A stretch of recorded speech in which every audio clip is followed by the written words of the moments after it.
LDF Thiruvananthapuram ജില്ലാ കമ്മിറ്റിയുടെ നേതൃത്വത്തിൽ രാജ്ഭവനിലേക്ക് പ്രതിഷേധ മാർച്ച് നടത്തി.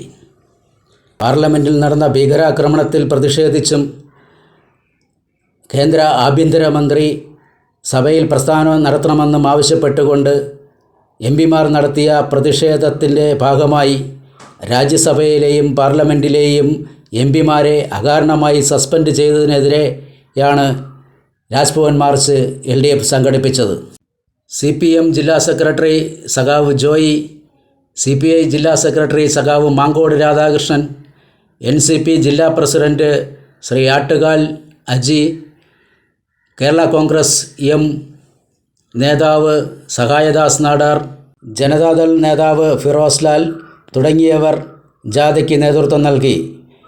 CPMൻ്റെ സംസ്ഥാന എക്സിക്യൂട്ടീവ് അംഗം സഖാവ് ആനാവൂർ നാഗപ്പൻ പ്രതിഷേധ മാർച്ചും ധർണയും ഔപചാരികമായി ഉദ്ഘാടനം ചെയ്തു. തുടർന്ന് LDFൻ്റെ ജില്ലാ നേതാക്കൾ സംസാരിച്ചു. RS media 1 news desk Thiruvananthapuram.